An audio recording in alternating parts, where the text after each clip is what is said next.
안녕하십니까. AI타임스 호남취재본부장으로 근무하고 있는 최혁입니다. 오늘은 여러분들과 함께 우리가 꼭 기억해야 할 광주의 역사에 대해서 알아보도록 하겠습니다. 그러면 우선 이 화면을 보면서 말씀을 나누죠. 역사는 자원이자 미래라고 그랬습니다. 역사를 알아야 과거와 미래의 모습이 변한다는 말씀이죠. 또 역사는 미래의 지도입니다. 과거에 우리가 어떠한 삶을 살았는데 이러이러한 잘못을 했다. 또 우리가 어떤 것을 교훈으로 삼아서 미래를 개척해 나가야 될 것인가. 그래서 역사는 미래의 거울이라고도 합니다. 저는 오늘 광주의 역사에 대해서 이야기하면서 첫 번째 광주읍성에 대해서 이야기를 하고 싶습니다. 우리가 지금 구 전남도청이라든지 아니면은 많은 과거의 유적이 있는데 우리가 전남도청 생각했을 때는 1980년대 민주화 항쟁의 중심지로서 전남도청만 기억하고 있습니다. 그러나 불과 100년, 120년 전에는 그 전남도청 그 일대에는 수십 개의 조선 관아가 있었습니다. 조선 관아가 있었고 지금 충장로 일대에는 그 수많았던 관아 건물이 있었습니다. 또한 이 관아 건물을 동서남북으로 나누어서 약 2.5km의 둘레에 달하는 광주읍성이 있었습니다. 그런데 지금 그 광주읍성은 과연 어디로 갔을까요? 어떤 경위를 통해서 다 사라져 버렸을까요? 왜 사람들은 광주읍성을 기억하지 않고 광주읍성의 안에 있는 조선 관아들을 떠올리지 않고 단순히 1980년대 이후의 상황만 기억하고 있는 것일까요? 우리는 광주 사람들은 상당히 많은 과거를 잊고 있습니다. 여기 화면에 보시면은 이게 1872년도에 만들어진 지방도 중에 나와 있는 광주읍성 모습입니다. 왼쪽에 여러분들이 보시는 서원문이 있고 오른쪽에 광림문이 있고 위쪽에 진남문이 있고 아래쪽에 공곡문이 있습니다. 이것은 지금 북쪽 방향을 지금 아래쪽으로 해놓은 거죠. 그래서 지금 서원문은 동쪽이고 광림문은 서쪽입니다. 진남문은 남쪽이고요. 공곡문은 임금님이 계신 곳을 향해서 항상 공손하게 절한다 해서 공곡문입니다. 진남, 왜구들이 계속해서 남쪽에서 괴롭게 했기 때문에 남쪽을 정벌한다, 진압한다, 평화스럽게 한다는 의미에서 그런 염원을 담아서 진남문입니다. 이 서원문은 지금의 과거에 MBC 건물이 있었던 그런 정도 자리, 그리고 광림문은 지금의 황금주차장이 있었는데 그 황금주차장 옆에는 미국 문화원이 있었습니다. 그 일대에 지금 성문이 있었고요. 진남문 여기는 남쪽으로는 지금 전남대학교 의과대학 오거리 정도의 이 문이 있었습니다. 공곡문은 지금 충장로 충장 치안센터 그 정도의 이 문이 있었습니다. 이 둘레가 2.5km였죠. 여러분들이 자주 가보시는 나간읍성 주변 둘레가, 성문 둘레가 1.7km입니다. 1.4km입니다. 그리고 고창읍성이 1.7km입니다. 그 규모에 비하면은 광주읍성이 굉장히 컸다는 것을 말씀드릴 수 있습니다. 여기 있는 이 장승들은 비보장승이라고 합니다. 지금의 광주천에서 예전에는 일제강점기 때만 하더라도 저쪽 지금 중흥동, 지금 홈플러스가 들어서 있는데 계림동 시청사 일대에 큰 방죽이 있었습니다. 그 경양방죽인데 이 광주천에서 경양방죽까지 물이 흘러갔습니다. 그래서 굉장히 많은 홍수가 졌는데 이런 홍수 피해에서 이 읍성을 이렇게 보호해달라는 의미에서 이렇게 비보장성이 이렇게 있었죠. 이 공북루입니다. 이 공북문 앞에는 이렇게 루가 있었습니다. 지금 이것을 이제 동문에 있는 루라고 말하는 사람도 있고 공북루라고 이렇게 말하는 사람도 있습니다. 그러나 이 공북루는 지금 광주 제1고등학교 4.19 기념탑 그 일대에 있었던 루입니다. 그런데 저희들은 이 광주읍성도 없어져 버렸고 여기에 있는 루도 없어져 버렸습니다. 그런데 광주의 안에 있는 이 루들은, 정각들은, 이 관악 건물들은 다 어디로 갔으며 이 루들은 또 어떻게 돼버렸을까요? 여기 이 공북문에 대해서 한번 알아보도록 하겠습니다. 이것이 2년 전에 충장 치안센터 앞의 풍경입니다. 어떤 비석이 하나 있는데 이 비석이 여기가 횡단보도죠. 횡단보도의 사람들 쪽을 향하고 있습니다. 저 멀리 보이는 하얀 건물이 NC웨이브 백화점 건물입니다. 여기 보시면 치안센터 건물 간판 보이시죠? 이쪽이 2년 전의 모습입니다. 여기 보면은 공북문터 이렇게 되어 있습니다. 공북문터. 이곳은 조선시대 광주의 관문 중에 하나인 공북문터다 이렇게 되어 있습니다. 이 자리가 왜 공북문이 없어져 버렸을까요? 우리에게는 참 뼈아픈 이야기입니다. 여기 2년 전에 이 횡단보도 쪽으로 이렇게 향해 있던 이 비석이 이 길가 쪽을 향하고 있습니다. 사람들은 이제 더욱 알 수가 없죠. 어디가 무슨 비석이 있는지도 알 수가 없습니다. 앞에 쓰레기 더미만 천지입니다. 여기에 공북문터라는 것이 있죠. 여기에 쓰레기 천지입니다. 그래서 제가 행정하신 분들에게 여기를 좀 정비를 했으면 좋겠습니다 말씀을 드렸더니 이렇게 깨끗하게 정비는 했습니다. 그런데 앞에를 이렇게 탁 막아가지고 이렇게 되고 있습니다. 우리가 이 공북문은 일제가 흘러버린 곳입니다. 일제가 1906년부터 1916년, 18년까지 광주에 있는 모든 읍성을 다 흘러버리고 1920년대 후반까지 해가지고 광주에 있는 관악 건물들을 전부 다 없애버립니다.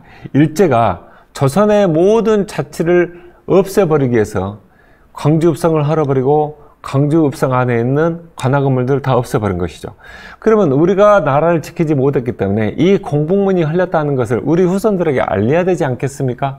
그런데 이런 사실을 알리기는커녕 이렇게 그런 비석조차도 이렇게 거의 방치되고 있고 허술하게 다뤄져 있어야 되겠습니까?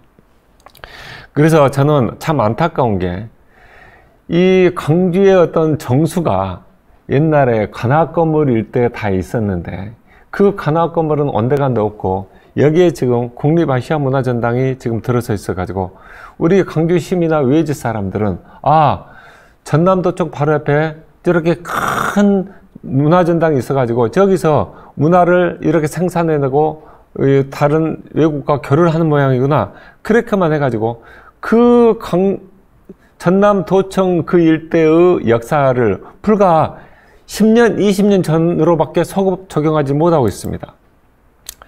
그래서 저는 참 이런 안타까운 일을 보면서 무엇 때문에 이 광주가 정말 급속하게 일본 도시가 되고 또 어떻게 해서 이렇게 쉽게 모든 자치들이 없어져 버렸는지를 우리가 역사적으로 찾아봐야 된다고 생각합니다.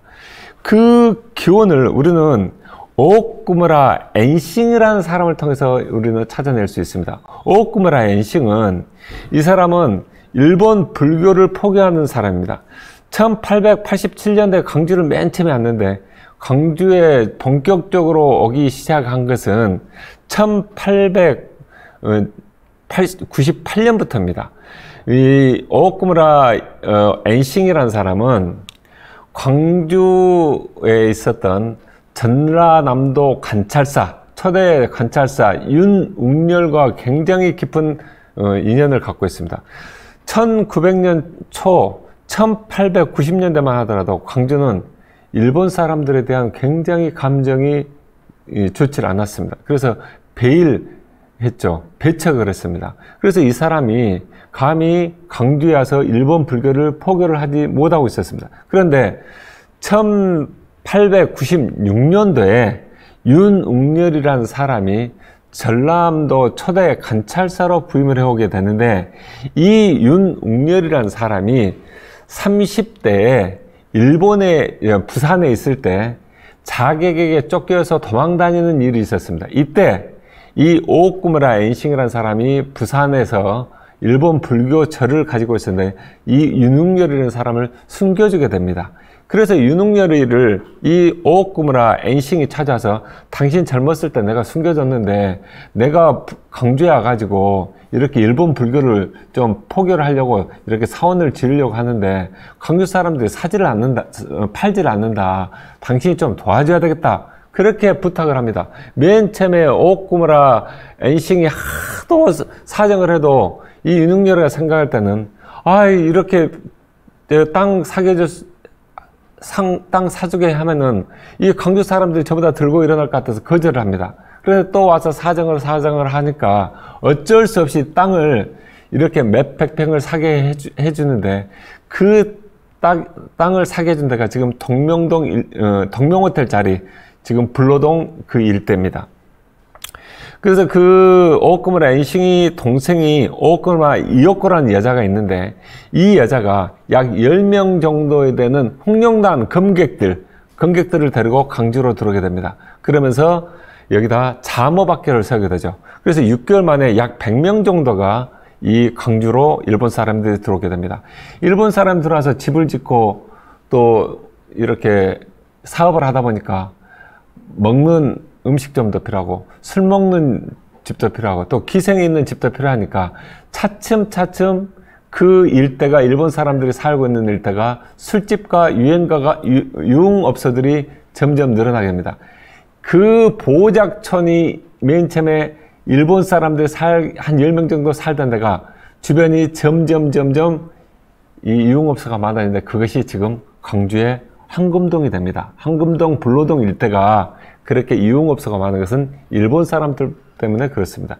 그래서 이 배일 감정이 굉장히 높았던 광주가 그렇게 쉽게 일본 사람들이 이 발을 붙이게 됐던 이유는 이 윤웅열이라는 전라남도 초대 관찰사 때문이다. 이 윤웅열은 대표적인 친일파입니다. 이 사람이 이제 오오쿠무라 엔싱이고요.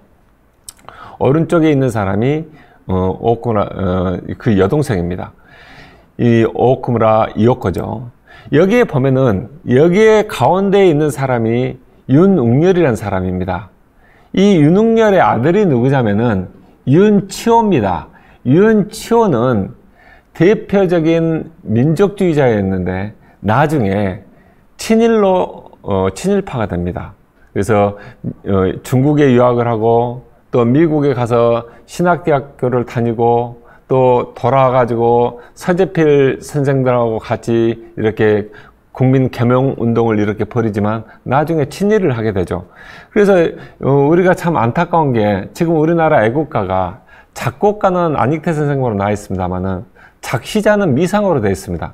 그러나 여러 연구한 결과 보면은 이 가사는 이 윤치호가 이렇게 작시하는 걸로 이렇게 되어 있습니다.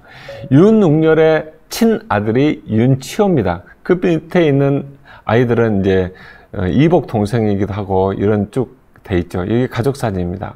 그래서 이 광주라는 도시는 굉장히 보수적인 도시였습니다. 그런데 일본 사람들이 윤웅열 때문에 이렇게 쉽게 들어왔다고 말씀드렸죠. 그런데 이 양림동 일대에 이 우리 미국 선교사들이 이렇게 들어오게 된 것은 또 윤치호가 또 역할을 하게 됩니다.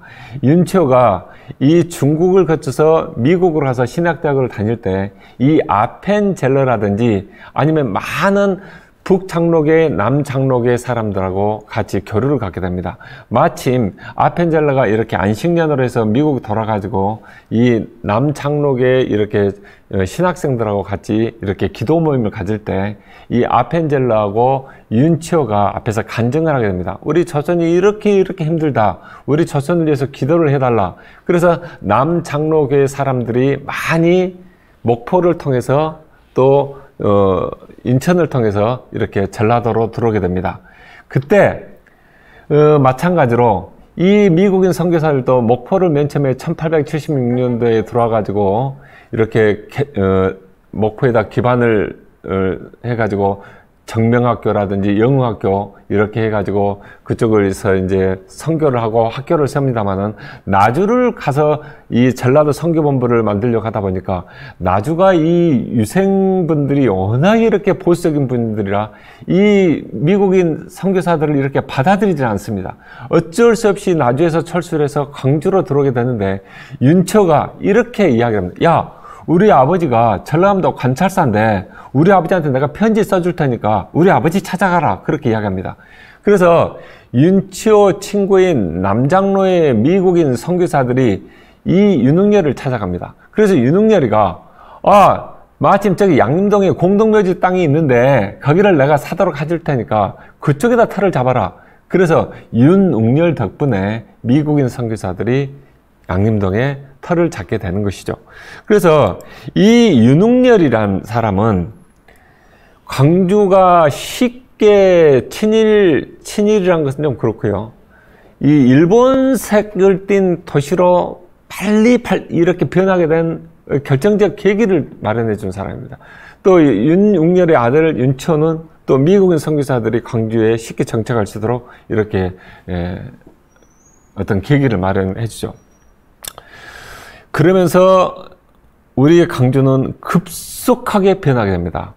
여러분, 일제가 우리나라를 조선을 침략을 했을 때 이 명성황후가 러시아를 통해서 일본을 견제하러 가니까 명성황후를 시해를 합니다. 이 1895년도에 이 시해를 할 때 그 경복궁에 난입을 했을 때 가장 큰 최종적인 책임자가 누구였냐면은 오시마 요시마사인데 지금 일본 총리의 아베의 친 고조할아버지입니다. 이 사람이 명성황후를 시해하는 것을 총 감독을 뒤에서 감독을 합니다. 그래서 이런 부분들이 니시키에라고 일본 청일전쟁의 전쟁 판화를 니시키에라고 하는데 이 고바야시라는 사람이 이렇게 만든 판화입니다. 여기 보면은 이렇게 이제 이 경복궁에 이렇게 들어가는 장면이 나오죠. 여기에 이제 아베 가게도가 이렇게 나옵니다. 이 아베 가게도에 보면은 이제 오시마 요시마사라든지 이렇게 쭉 현재까지 이렇게 이제 쭉 나오죠. 아베 총리의 아버지는 아베 신타로입니다. 이 사람들은 명성황후를 죽여서까지라도 조선을 이렇게 침략하고자 하는 조선을 식민지로 삼고자 하는 뜻을 가지고 있습니다. 저희들이 참 가슴 아픈 사진입니다. 이게 어떤 사진이냐면은 1904년도 5월 6일 날 찍은 사진입니다. 일본이 러시아하고 전쟁을 하면서 전투에 큰 승리를 한 다음에 5일 뒤에 창덕궁 주암루에 모여서 러시아와의 전투에서 이긴 것을 전승 기념 파티입니다. 여기 2층에 여기 보면은 여기에 이 윤웅열이가 지금 이렇게 서 있고 여기 이쪽에 있는 사람들이 아까 전에 봤었던 이 윤초로 생각됩니다. 이 앞에 있는 사람들은 자기 자식들이고요. 당시에 윤웅열의 직함은 뭐냐면은 군부대신입니다. 명성황후를 이렇게 시해를 했을 때도 이 윤웅열이는 군부대신이었습니다. 쉽게 말해서 국왕과 조선 백성을 지켜야 될 군부대신이라는 사람이 명성황후가 시해되도록 그대로 방임을 했고 일본군이 러시아와 전쟁에서 이길 수 있도록 모든 인력을 동원하고 물자를 뒤에서 대준 사람이 윤웅열입니다. 이 윤웅열이라는 사람이 철저하게 조선을 파괴하고 조선 민족혼을 없애야 된다고 하는 일본 사람들 편에 붙어가지고 이렇게 살던 사람이 광주 전남의 초대 관찰사로 늘어왔으니 얼마만큼 심하게 일본 사람들의 입맛에 맞게끔 광주를 파괴를 했겠습니까? 그래서 광주는 정말 심하게 파괴가 시작됩니다. 아까 전에 말씀드린 대로 윤초덤으로 이렇게 양림동에 정착하게 된 이 선교사들이죠. 아까 전에 말씀드렸던 윤초가 이렇게 이 작사를 했던 애국가, 이 작사였던 그 표본 여기에 보면요, 참 이게 윤웅열은 우리나라의 최근대에 있어서 명문 가문이 됩니다. 일본에 이렇게 붙어가지고 이렇게 명문 가문이 되는 거죠. 윤웅열은 사실상 이 맨 처음에 이렇게 서자였습니다. 당시 이 조선시대 때 서자는 이렇게 관직에 참 올라가기 참 힘들잖아요. 근데 윤웅열과 동생이 윤영열이 동생이 있었는데, 윤웅열은 나름대로 굉장한 지식인이었고 괴학파였습니다. 일본에 가서 일본 군대를 보고 나서, 야, 우리 조선 군대도 빨리 근대화해야 돼야 되겠다 해가지고 신식 군대를 조직하려고 하고, 나름대로 세계 정세를 파악해서 조선을 이끌려고 했던, 나름대로는 어떻게 보면 괴학파였습니다. 그러나 결국 일본에 이렇게 붙어가지고 결국은 조선이 식민지 될 수 있도록 크게 힘을 도왔죠. 그래서 여기에서 보면은 윤웅열에게서 나온 이 사람들이 이렇게 이제 치호, 취향, 치창 이렇게 됩니다. 또 윤영열에서 나온 사람들이 치호, 치소, 치성 이렇게 되는데, 여기 민족문제연구소 여기 자료에 보면은 여기 치소에게서 우리나라 대통령인 윤보선 대통령이 이렇게 나오게 됩니다. 그런 이 윤보선 대통령이 친일을 하지 않죠. 그런데 이 가문에서만 친일 고도가 5명이 이렇게 배출되게 됩니다. 이 윤보선 대통령이 대통령 되고 나서 경무대로 이렇게 자기 당숙과 자기 사촌들을 불러들여서 찍은 사진들이죠. 서울대학교 총장, 주영공사, 뭐 육군감, 뭐 농림부 장관, 뭐 이렇게 이런 친일에 했던 사람들이 초대 우리 대한민국 정부를 이렇게 이끌었으니 우리 민족 정기가 어떻게 되겠습니까? 일제 잔재가 청산될 수가 없죠. 여기가 이 광주 공원에 있는 이 2년 전에 지난해까지만 해도 이 윤웅열 선정비가 이렇게 있었습니다. 그런데 기가 막힌 것은 윤웅열 선정비가 여기 있었고, 여기가 이군호 선정비가 여기인데, 이군호는 이 윤웅열이가 1대 4대 전라남도 관찰사를 하는데, 이 군호는 5대 관찰사를 합니다.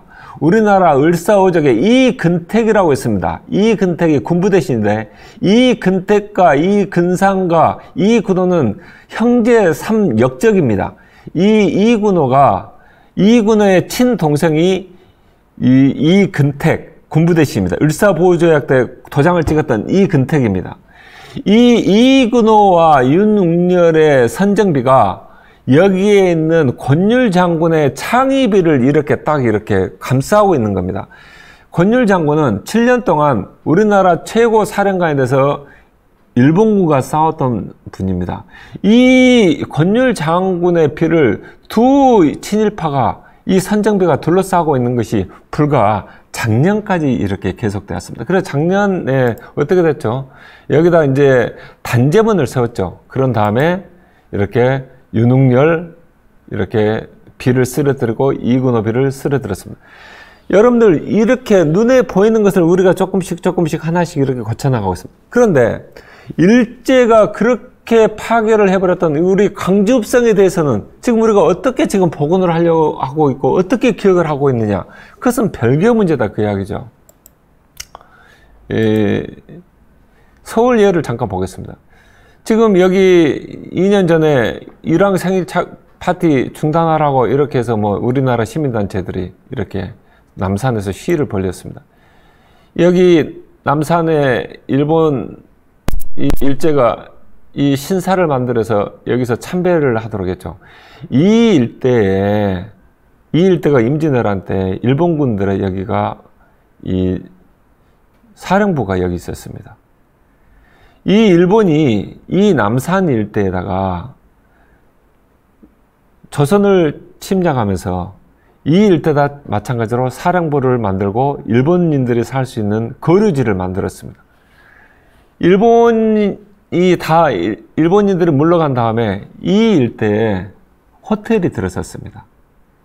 이런 관련 파티를 이 호텔에서 한다는 것은 무엇입니까? 그 느낌 그대로 조선, 너희들은 여전히 우리 식민지야. 정신적으로 식민지야, 문화적으로 식민지야, 경제적으로 식민지야. 이런 것을 강조를 하기 위해서 이러한 생일 파티를 일본 대사관에서 이 호텔을 산다 그 이야기입니다. 그 호텔은 임진왜란 때 일본군 사령부였고 조선 통감보가 와서 거기에서 터를 잡으면서 조선 식민지화를 만들었던 그 자리입니다.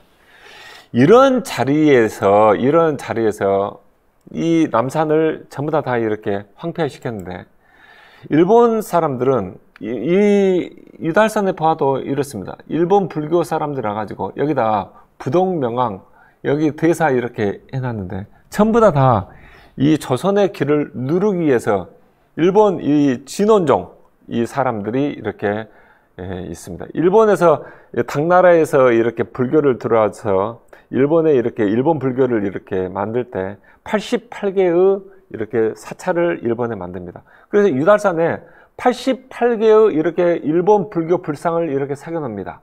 그런데 남아있는 것은 지금 부덕명왕 이게 남아있죠. 이렇게 대사상하고요.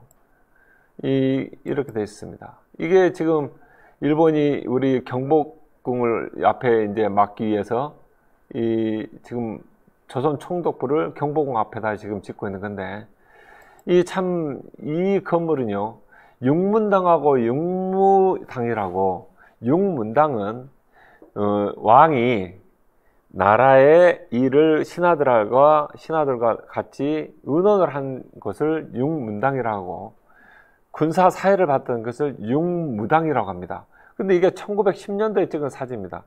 이 우리나라 이 군대가 해산되고 없으니까 군사 훈련을 받지 않으니까 이렇게 잡초만 무성하게 됩니다. 이 육무당은 이 자리에 현재 청와대가 지금 들어서 있습니다. 이 건물을 일제가 1920년대에 이렇게 헐어가지고 일본 불교에 팔아봅니다.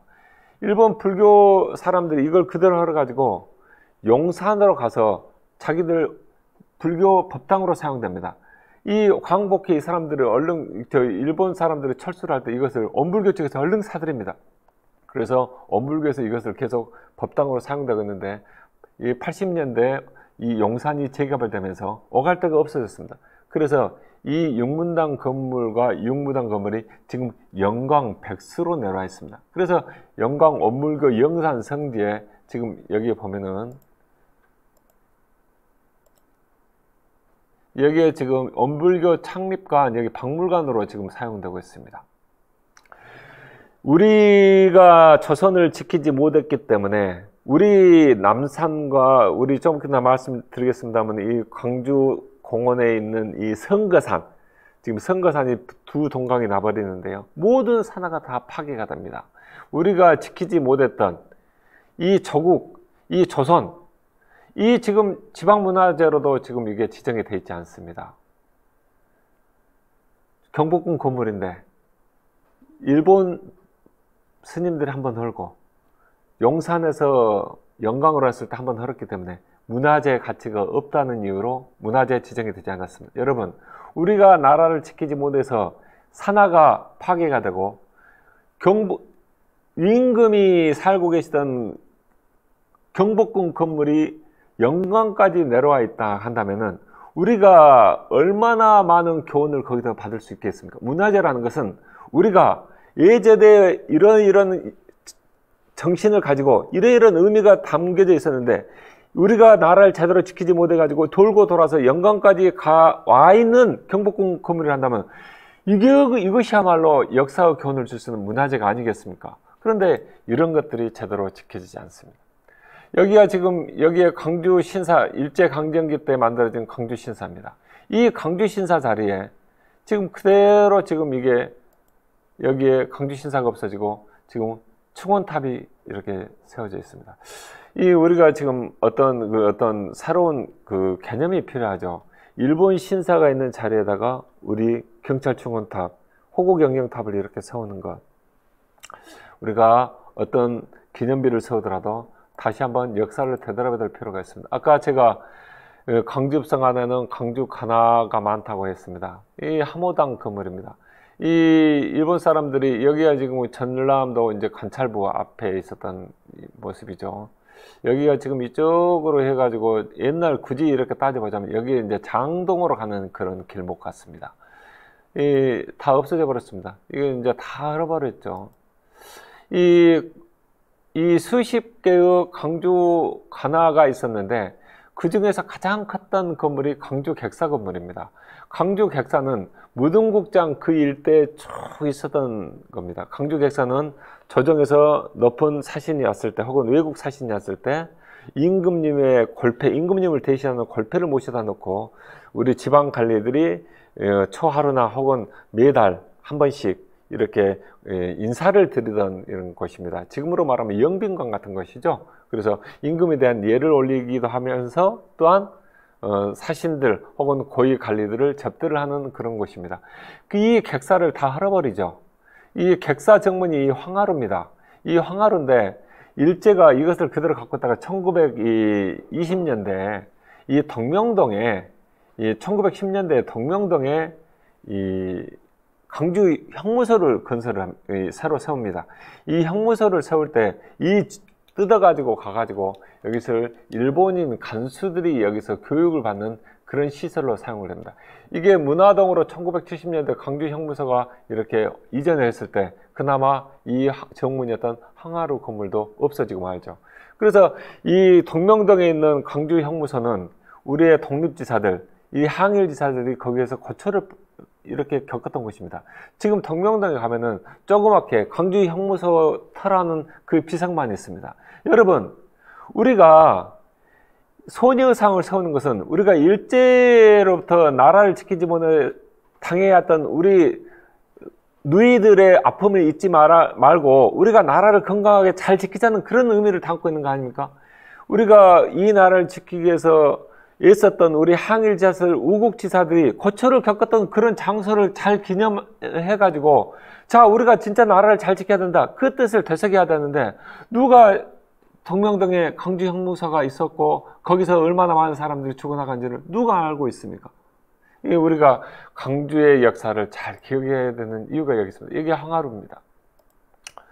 그래서 그 강주 그 형무소에서 우리 그 중에서는 애국지사도 있었겠지만 또 일반 또 죄수들도 있었겠죠. 그 죄수들을 이 두암동이나 지금 풍양동 그 일대가 지금 목화밭이었고 과수원이었습니다. 그 죄수들을 우리로 이제 일본 사람들 입장에서는 죄수고 저희들 입장에서는 애국자, 우국지사들을 이렇게 때려가면서 사고랑 채워가지고 끌고 가면서 일을 시키러 갑니다. 그때 다리를 하나 넘어갑니다. 농장으로 가는 다리.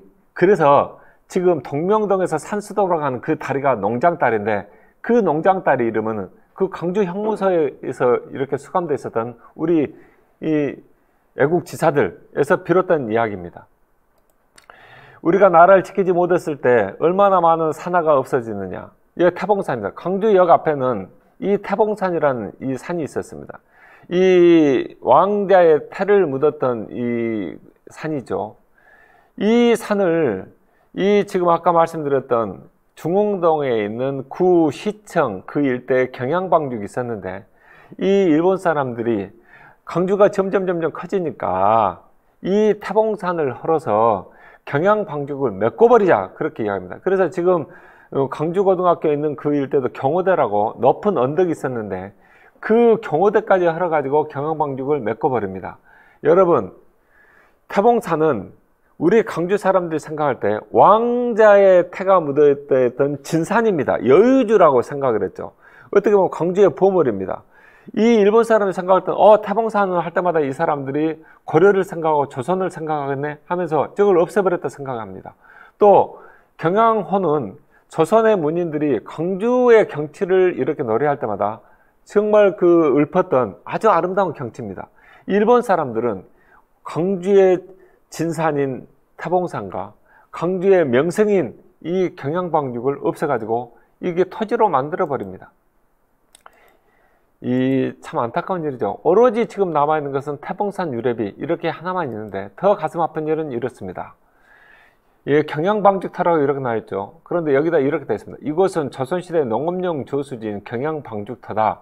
1939년 일부를 매립하였고 1968년 택지 조성을 위해 신안동 태봉산의 흙으로 완전히 매립하였다. 일본 사람들이 시작해갖고 우리가 완전히 매립했다는 이런 내용이 적혀져 있어요. 얼마나 가슴 아픈 일입니까? 예, 경양 방주 경양호이죠. 지금 이 자리가 예전에 광주시청이 있었던 자리입니다. 그 전에 또 경양 방죽이 있었다는 이야기죠. 여기가 지금 경호대 타죠. 여기가 이제 언덕이 있었는데 이것을 다 깎아가지고 경양 방죽을 만들었다는 이야기입니다.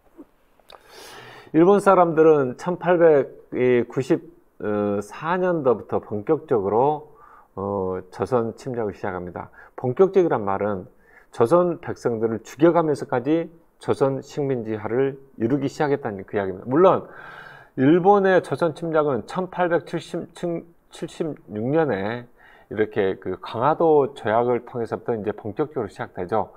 그래서 저희들이 일제 36년 이렇게 압제라고 합니다만 실은 저희들은 훨씬 그 이전부터 한 30년 정도는 더 일본으로부터 경제적인 여러 가지 측면에 실은 침략을 받고 있었습니다.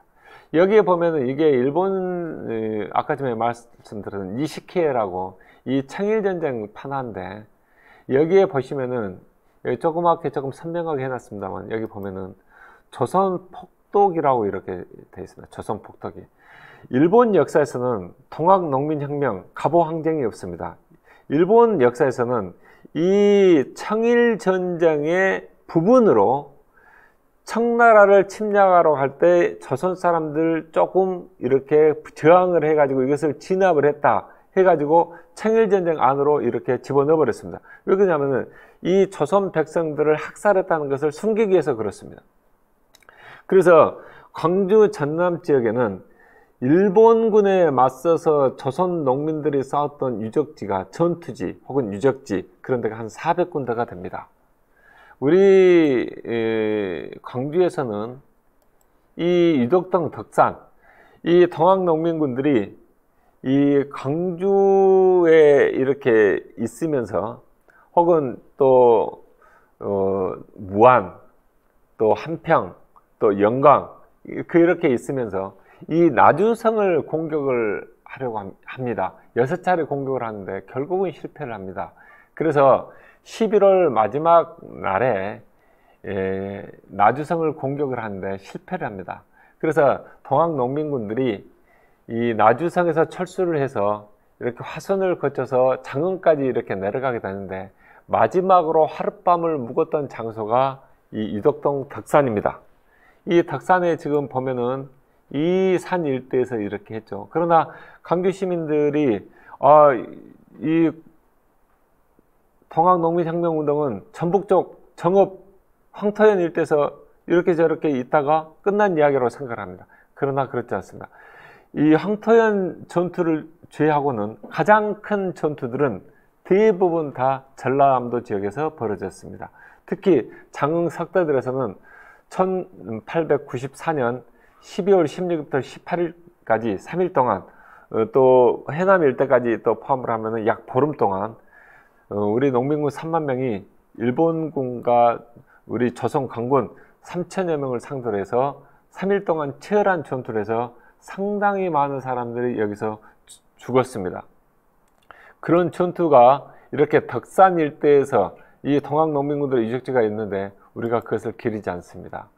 여기에 보면은 여기에 항일 의병장들이 이렇게 잡혀가지고 이 일본군이 이렇게 찍은 사진입니다. 여러분들 여기 보면은 참 낯익은 분들이 많습니다. 그런데 여기서 두 분만 이야기를 좀 할까 합니다. 왼쪽에서 뒷줄 왼쪽에서 세 번째 계신 분이 양진여 의병장입니다.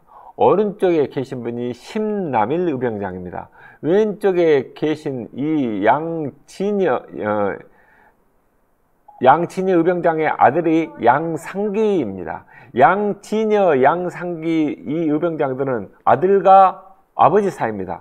이 2달 간격으로 해서 광주 형무소에서 대구 형무소로 가가지고 2달 간격으로 교수형을 당합니다. 부자가 이렇게 당하는 거죠.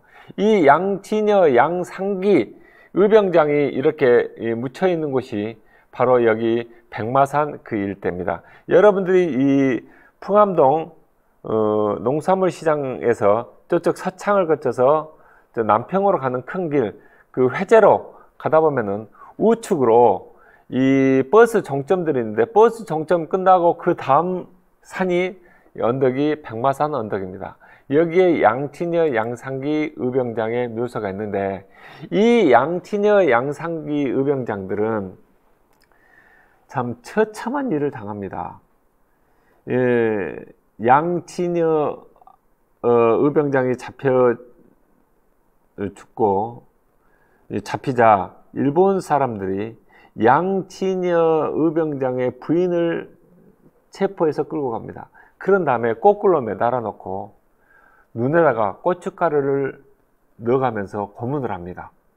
이 부인은 목숨은 건졌습니다마는 끝내 눈이 이렇게 치유가 되지 않아 가지고 평생을 꼬막눈으로 삽니다. 꼬막하면 눈이 벌겋잖아요. 이 이복 동생도, 이 양티녀 의병장의 이복 동생도 결국은 죽습니다. 같이 처형당합니다. 양티녀 의병장의 밑에 동생도 28살이었는데 고문을 당하다가 결국 죽습니다. 그래서 양티녀 의병장은 자기 본인도 죽고, 자기 동생 둘도 죽고, 자기 아들도 죽고, 자기 부인은 불구가 되고, 이렇게 나라를 위해서 아버지와 아들과 형제들이 이 죽은 양티녀 양상기 의병장을 과연 우리 강주 사람들은 몇 명이나 기억을 하고 있을까요? 우리가 강주가 기억하게 되는 것은 물론 5.18도 기억해야 됩니다. 민주주의 정신도 기억해야 됩니다. 그러나 그에 못지않게 일제 침략으로부터 이 나라를 지키기 위해서 몸부림쳤던, 그리고 형장 이슬로 사라져갔던 우리 의병장들을 기억하고, 아, 저기가 이 나라를 지키기 위해서 애쓰다 숨져갔던 분들의 묘소가 있구나. 그 앞을 지나가면서 우리 부모들이 아이들에게, 아이들아, 저기가 저런 분이 누워 계신다. 우리가 저 산을 바라볼 때는 항상 마음속으로 숙연하자. 이렇게 한마디를 해줘야 살아있는 교육이 되지 않습니까? 그 바로 여기가 이제 양티녀 의병장이고 양상기 의병장입니다. 이 사진들은 일제가 강제로 우리 진위대, 조선군대를 이렇게 해산을 시키니까 이 일본 군대에 맞서서 우리 조선군대가 끝까지 저항을 하다가 붙잡혀가지고 이렇게 처형을 당한 이런 사진들입니다. 그래서 이 진위대, 조선군대 대부분들이 많이 의병에 이렇게 들어와서 1905년부터 1909년 사이 이렇게 본격적인 의병 활동을 전개하죠. 그래서 양티녀 의병장의 호가 이렇게 서암입니다. 그래서 우리가 서암도로가 지금 광주에 있죠. 이렇게 북구청 전남도 쪽으로 이렇게 갑니다. 또 설중로가 있습니다. 양상기 의병장의 호입니다. 그래서 신안대교에서 이렇게 전대 쪽으로 이렇게 가고 있는 도로죠. 설중로, 서암로 가면서 과연 몇 사람이 우리가 양티녀 양상기 의병장을 기리기 위한 도로라는 것을 기억을 하고 있을까요? 백마산에는 또한 임진왜란 때 이 나라를 지키기 위해서 의병을 모아서 싸웠던 김색은 이 장군의 이 사후가 있습니다. 그러나 안타깝게도 거의 허물어져 가고 있습니다. 이 참 안타까운 일이죠. 백마산 그 일대 있습니다. 그래서 우리가 강주 이렇게 서창 가다 보면은 많은 분들이 왔다 갔다 합니다만은 거기에 또 왼쪽으로는 저 절골이라 해가지고 박상, 이렇게 조선시대 때 우리 호남 사림의 그 태두 박상 선생님이 사시던 이런 절골 마을도 있습니다. 아까 전에 말씀드렸던 심남일 의병장입니다. 이 심남일 의병장의 피가 광주 공원에 있습니다. 근데 심남일 의병장의 고향은 한평입니다. 근데 어떻게 해서 이 심남일 의병장의 이 비가 광주에 있을까요? 심남일 의병장은 의병을 모아가지고 맨 처음에 이렇게 훈련을 할 때 이 광주 향교 그 일대가 지금 훈련장이었습니다. 거기 가서 이제 훈련을 하게 되죠. 이 심남일 의병장의 첫째 며느리가 나라에서 이렇게 연금이 나오게 됩니다. 그래서 이 연금을 들고 와서 광주 향교에다 이렇게 드리게 됩니다. 우리 시아버님이 여기서 이 훈련을 하면서 이 향교 일대에서 이 향교분들하고 또 독립지사들하고 같이 여기서 훈련을 하면서 우리 시아버님을 잘 보살펴 주셔서 감사하는 의미에서 제가 이 연금을 쓰지 않고 이렇게 가져왔습니다 하면서 강주 향교에다가 이렇게 갖다 드립니다. 이 강주 향교분들이 그 마음이 너무 고마워서 그 주신 돈에다가 또 다른 돈을 더해 가지고 여기다가 심남일 의병장을 기리는 여기 순절비를 세우게 됩니다. 그래서 한평적으로 이렇게 향하도록 이렇게 세우게 되어 있습니다. 그래서 여기는 아까 전에 이제 말씀드렸던 절골인데요. 여기에 이제 한평에 심남일 이제 기념관인데, 심남일 의병장은 남쪽에서 제일 가는 의병장이라 해서 심남일이고 원래 이름은 수택입니다. 그래서 여기는 셋째 심남일 의병장의 셋째 며느리입니다. 셋째 며느리가 아직도 살아계셔서 그 심남일 의병장에 대한 이야기를 하고 있고, 이게 장흥에 계시는 향토작자 양기수 선생님께서 지난 1988년도에 외조부의 유품을 정리하면서 찾아낸 이 인장입니다. 여기에는 호남의장, 쉽게 말해서 호남의병장이라는 이런 글씨가 써졌는데, 여기 글씨는 뭐냐면은 호남 폭도 수계 심남일지 사용지 인형, 그렇게 됐습니다. 이 호남에서 가장 큰 수계인 심남일 의병이 사용했던 도장이라는 그런 뜻입니다. 이 도장은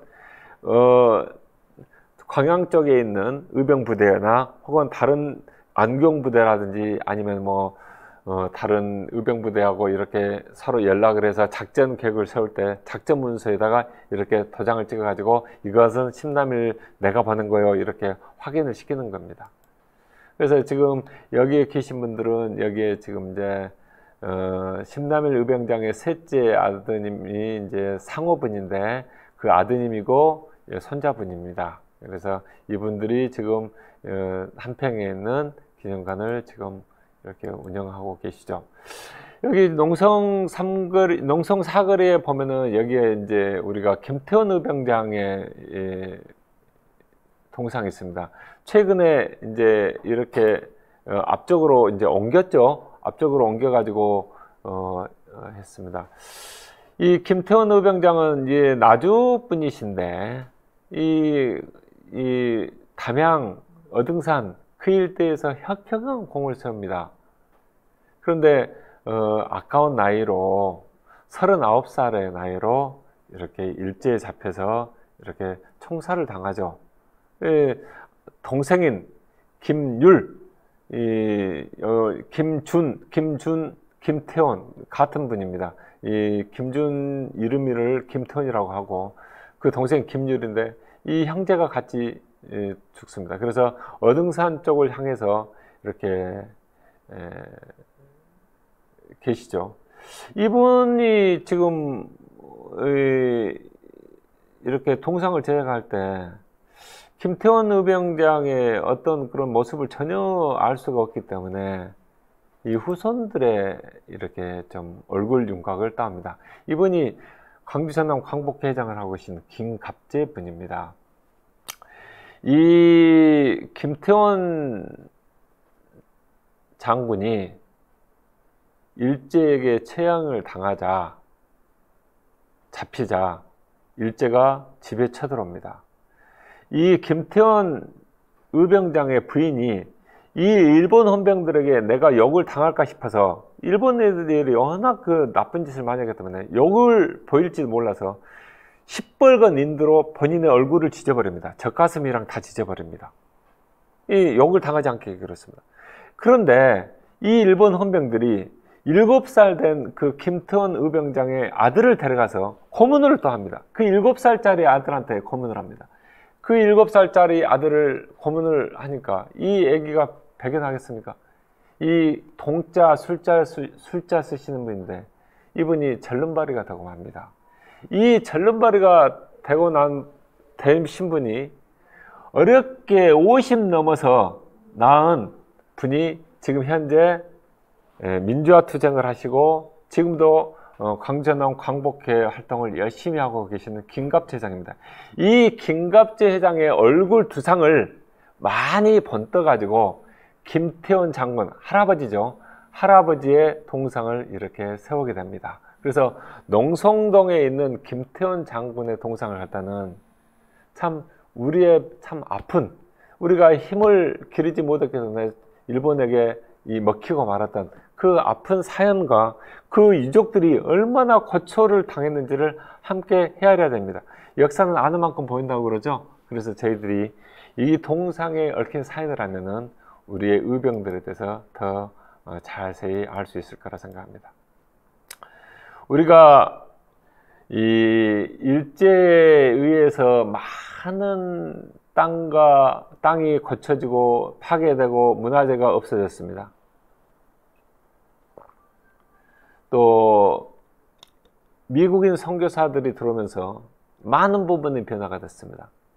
이 미국인 선교사분들은 우리 광주가 근대화되는데 상당히 많은 역할을 했다고 저는 개인적으로 생각을 합니다.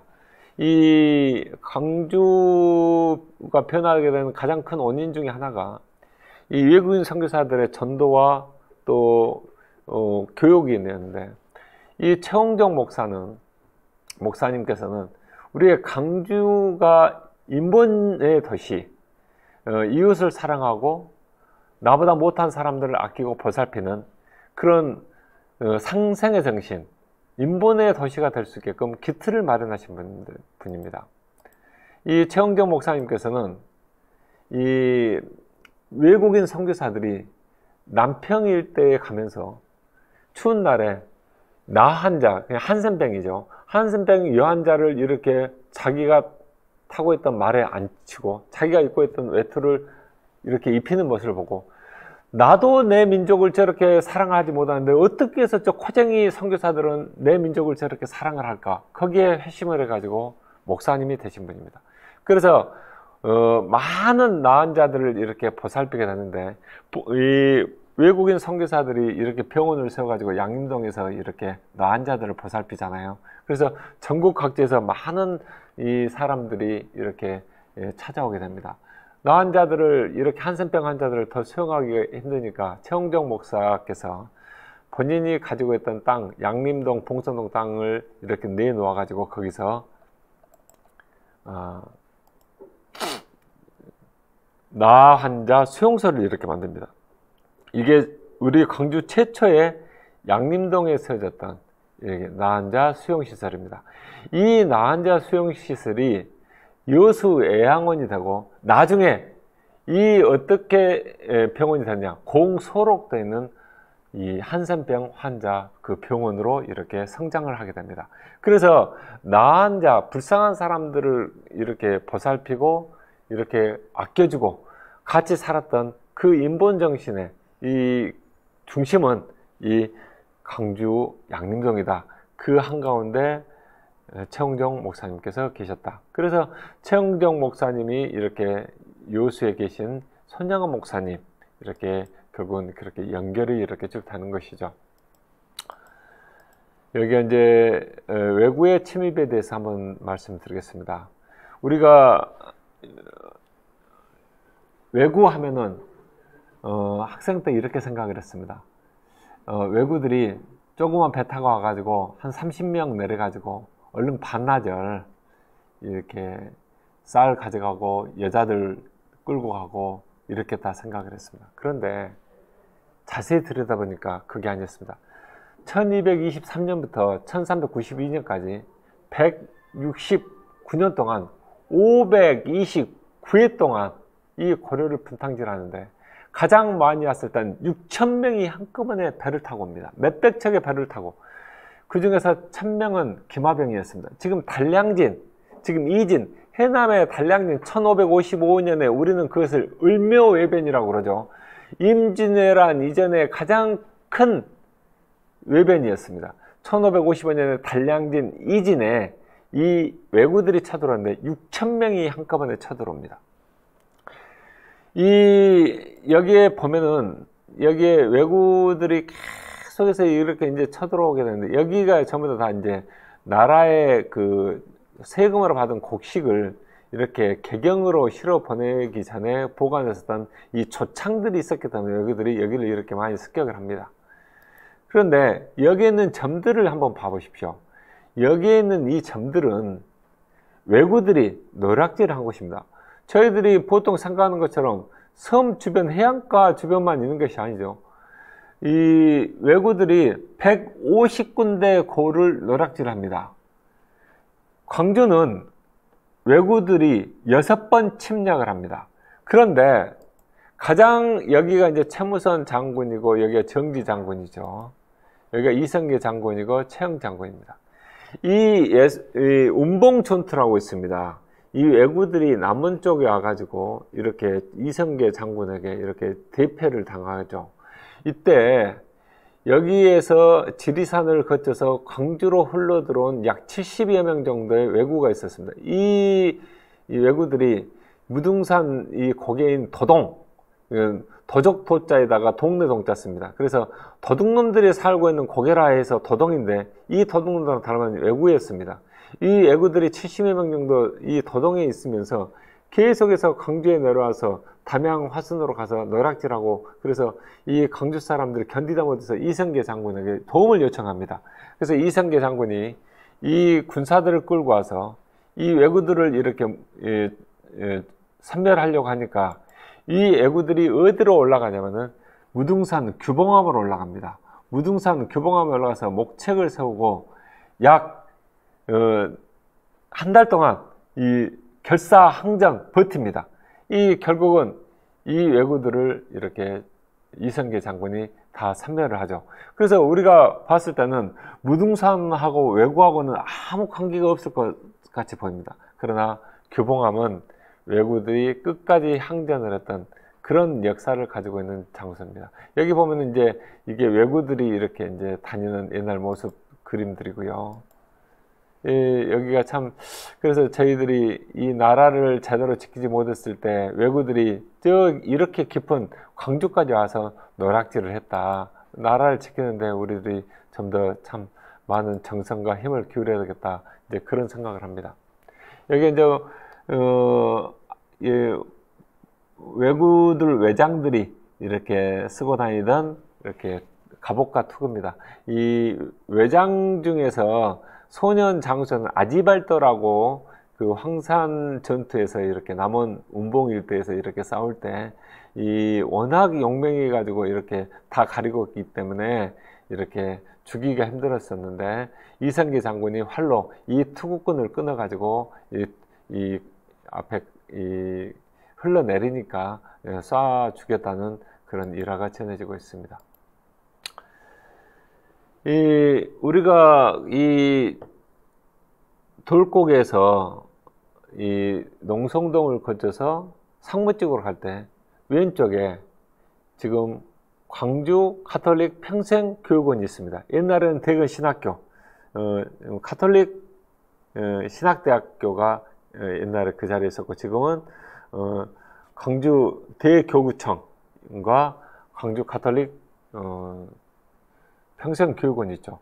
그런데 이 땅은 당초는 이 담양권인데 지응현이란 분이 여기에 응세 농도학원이란 15만 평 되는 이 실습장, 이 조선의 농업을 이끌고 간 청년 농군들을 이렇게 육성하던 이런 장소였습니다. 이 분은 담양에 있는 중옥마을에서 살고 계셨는데 하루는 이 새우젓을 파는 아주머니가 아들하고 같이 그 집에 잠시 머물렀습니다. 근데 이 아주머니가 쌀 구하러 간다고 밖에 나갔는데 맨날 며칠이 돼서 돌아오지를 않는 겁니다. 방을 이렇게 들여다보니까 새우젓도 있고 쌀도 있고 목화도 면도 있고, 그래서 이거 새우젓이 이렇게 날이 가면 이게 썩으니까 이거 기다려도 안 되겠으니까 이것을 팝니다. 그래서 지금으로 말하면은 이혼 한 50년 정도, 지금으로 말하면은 상당히 큰 돈 될 겁니다. 뭐 정확하게 이렇게 헤아리기는 힘듭니다만 한 1,000만 원 정도, 그 정도 되는 돈을 이렇게 되는 물건이었습니다. 그것을 팔아가지고 동네 사람들하고 상의를 해서 밭을 산 다음에 이 밭을 소작을 붙여가지고 거기서 나온 이자로 계속 이렇게 돈을 불려서 자기가 가지고 있는 재산을 가지고 광주로 와가지고 이렇게 15만 평 이렇게 되는 이 농토를 사들여 가지고 여기에서 우리 조선 청년들을 이렇게 교육을 시킵니다. 지금 이 장소가 지금 가톨릭 평생 교육원 이 부지죠. 그래서 지금 이 1930년대에 이렇게 세워졌는데 일제가 태평양 전쟁을 수행을 하면서 이 해군 조종사, 쉽게 말해서 카미가제 자살 특공대죠. 그 공군 조종사들을 양성하는 그런 시설이 필요하니까 이 땅을 강제에 수용을 하게 됩니다. 그래서 이 학교가 1940년에 없어지게 되죠. 지금 상모지구에는 예전에 지금 일본 해군의 비행장이 있었습니다. 또 사월산이라고 거기에는 일본군의 폭약 저장고, 창고가 또 있죠. 그래서 지금 그 지흥현 선생님을 기리는 그 사당입니다. 그 충주 지씨들을 기르는 이런 사당인데 병천사로 갑니다. 그 병천사에 가면은 이렇게 여기가 이렇게 보면은 하 상모 자비 이렇게 되어 있죠. 하는 이렇게 새우 하자 이렇게 있습니다. 젓갈을 파는 새우 젓갈을 파는 모자를 기르는 비 이렇게 있습니다. 그래서 삼봉 지응연 이렇게 시비 이렇게 있죠. 우리가 아까 전에 제가 말씀드렸습니다.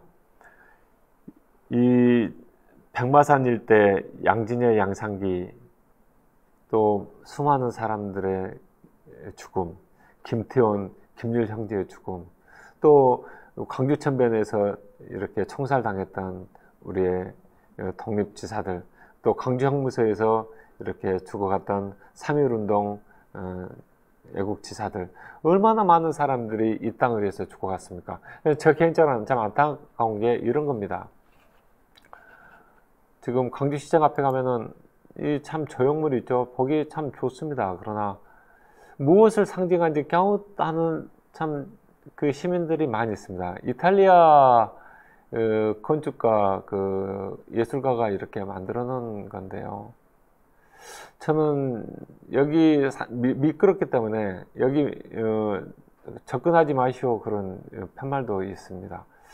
이렇게 이런 국적불명의 어떤 예술작품 폴리들보다는 강주의 정신 또 이 나라를 지키기 위해서 숨져갔던 수많은 임진왜란 의병들 또 구한말 의병들 또 일제강점기의 우리 애국지사들 또 민주화 투쟁을 위해서 헌신하다가 숨져갔던 민주투사들 또 그 외에 이 나라를 위해서 부강하기 위해서 몸부림쳤던 그 많은 사람들을 상징적으로 광주시청 어디인가 이렇게 하는 게 훨씬 더 시민들에게 더 친화적이고 설득력이 있지 않느냐 그런 생각을 합니다.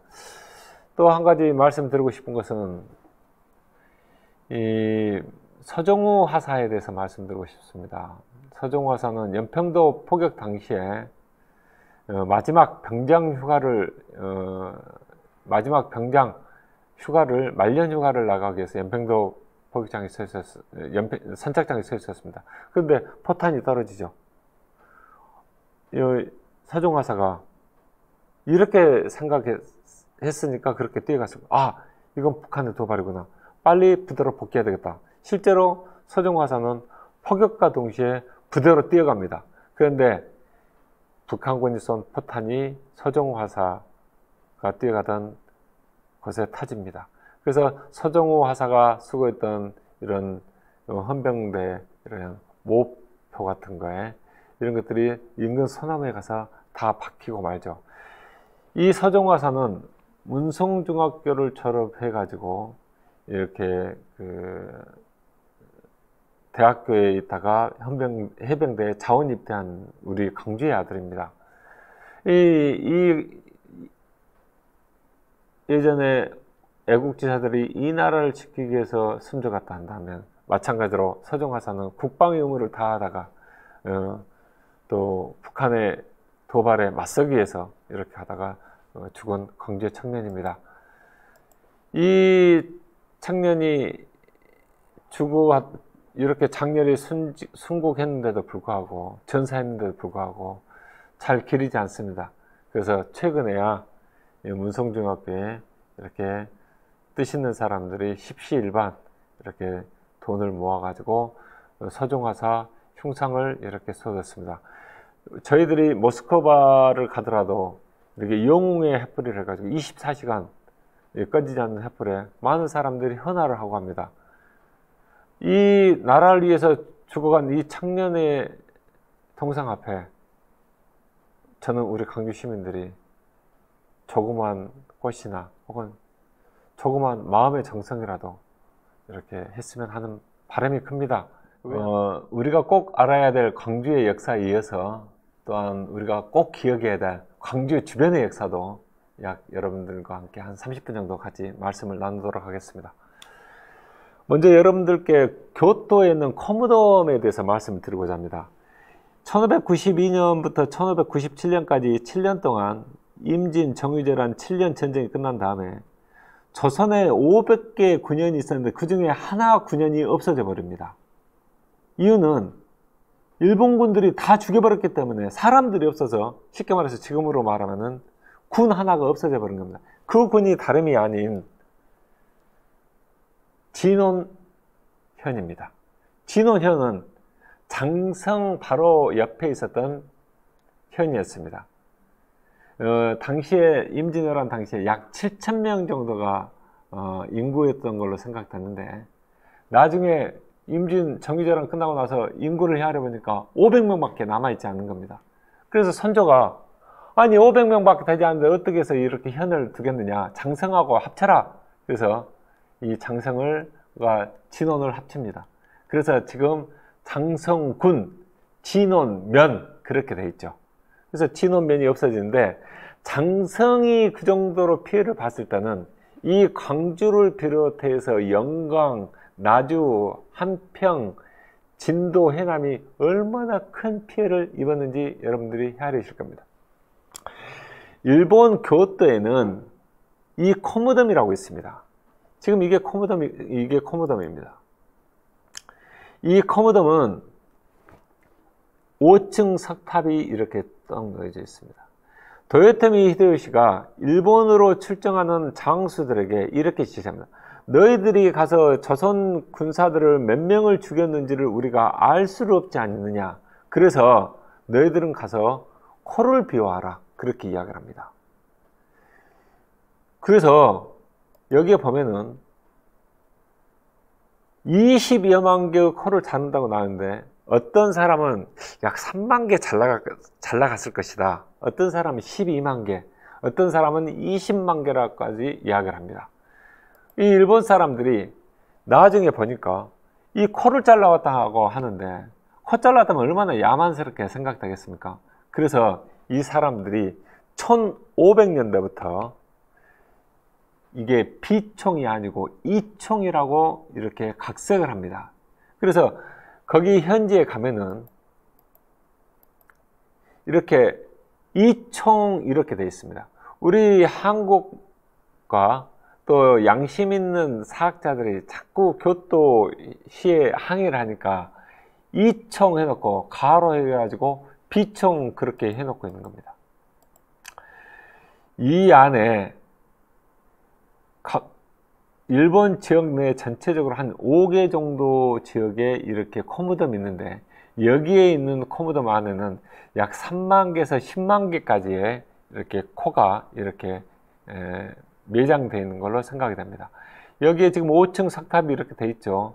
고륜토라고 이렇게 하는데, 이 도요토미 히데요시가 임진 정유재란이 이렇게 끝나고 난 다음에 내가 이렇게 조선 사람들을 많이 죽였다 그렇게 자랑하고 싶어서 여기다가 코무덤을 이렇게 만들고, 혹시라도 여기 있는 언론들이 일본에 이렇게 하늘로 이렇게 나와서 일본을 괴롭힐까 싶어서 이렇게 5층 석탑을 고린토를 가지고 딱 눌러넣는 이런 모습입니다. 여기에는 이 비석은 1850년대 일본 정한론자들이 여기에 모여서 이렇게 다짐을 합니다. 지금으로부터 300년 전에 도요토미 히데요시가 조선을 정벌하려고 했는데 조선 정벌의 꿈을 이루지 못하였다. 그런데 우리 후손들은 300년 지난 지금 조선 정벌을 어떻게 하든지 이루겠다고 여기서 다짐을 한다 해가지고 여기서 다짐을 한 다음에 여기다 이 비석을 셉니다. 굉장히 여기가 이 조선 식민지, 조선 정벌의 이 어떻게 보면 상징적인 본부 장소가 되는 것이죠. 여기에 이 코모담 옆에 있는 이 돌 이렇게 담에 써져 있는 이런 이 이름들은 옛날에 이 일본 신공항우가 조선을 이렇게 한반도에 이렇게 침략을 했을 때 고구려와 신라와 백제왕이 와서 신하가 되겠다고 맹세하면서 울며 불며 살려달라고 맹세를 이렇게 빌면서 맹세했다는 그런 가부끼가 있습니다. 신공항우 가부끼인데 이 가부끼에 주연을 했던 사람, 돈을 댔었던 사람들의 이름을 이렇게 쭉 이렇게 코모담 앞에 이렇게 해놓습니다. 여러분 생각해 보십시오. 조선 정벌, 도요토미 히데요시, 또 정한론자들 모여서 또 이런 한반도 정벌을 했던 가부끼의 주연 배우들, 감독들, 돈 된 사람들 이름을 쭉 이렇게 해놓은 이 장소가 교토 한복판에 버젓이 있습니다. 장소는 이 도요토미 히데요시의 이 신사 바로 앞에 있습니다. 신사 바로 앞에 있는데 이 왼쪽에 보면은 까치네 집이라고 있죠. 이 원래는 일본 사람이 살고 있었던 집입니다. 그런데 이 일본 사람이 죽으면서 이 오른쪽에는 묘는 억울하게 죽어간 조선 사람들의 원혼이 있는 곳인데 내가 죽게 되면은 이 집은 조선 사람들에게 파는 게 좋겠다. 일본에 살고 있는 제일교포에게 이 집을 팔아라 해가지고 이 우리 제일교포가 이것을 얼른 사게 됩니다. 그래서 까치네 집이라 해서 우리가 까치라는 것은 반가운 손님들 와가지고 있다 가는 이런 장수잖아요. 그래서 여기에 있는 무덤에 있는 이 억울한 홀령들도 여기 와서 쉬었다 가고 이 컴무덤에 이렇게 방문하는 우리 한국 관광객도 여기에 들어가서 차 한잔 마시고 오고 이 주말이면은 이분들이 이 집을 열고 있습니다. 그래서 차를 무료로 제공하고 있습니다. 컴무덤에서는 우리의 아픈 과거가 있죠. 여러분들께 또 석주간에 대해서 말씀을 좀 드리고자 합니다. 7천량 해전에서 조선 수군이 괴멸을 당하게 됩니다. 이 이순신 장군이 백의정군을 하고 있을 때 엄균 장군이 인솔하던 조선 수군이 7천량에서 괴멸을 당합니다. 약 400척의 배와 5,000명의 조선 수군들이 여기서 대부분 수장당하고 모든 전선이 이게 파괴가 되죠. 여기서 오로지 12척의 배만 남게 됩니다. 이순신 장군이 남해 바다를 지키고 있었기 때문에 일본군들이 배를 타고 서해안을 거쳐서 한강을 거쳐서 한양으로 가지를 못했습니다. 그런데 이제 조선 수군을 괴멸시켰으니까 얼마나 일본군들이 이제 득이 만만했겠습니까? 그래서 일본 수군들이 조선 수군들은 이제 다 괴멸당하고 없으니까 이제 우리가 육지로 상륙을 해서 싸우자 해가지고 일본 수군들 대부분들이 상륙을 해서 광양 쪽으로 밀려옵니다. 그래서 지금의 광양 하동에 상륙을 해서 도요토미 히데요시가 정유재란을 벌일 때 외장들에게 이렇게 이야기를 합니다. 우리가 임진년에 전쟁을 벌일 때 전라도를 놔두고 서울로 한양으로 진격을 했기 때문에 우리가 실패를 했다. 전라도가 곡창지대고 사람들이 많은데 이 곡창지대에서 나온 쌀로 군량미를 삶고 전라도 사람들이 다 의병이 돼서 우리들을 괴롭혔기 때문에 우리가 조선을 먹지 못했다. 이번 정유년에는 제일 먼저 전라도부터 함락을 시키고 살아있는 사람들은 모두 죽여라고 이렇게 지시를 하게 됩니다.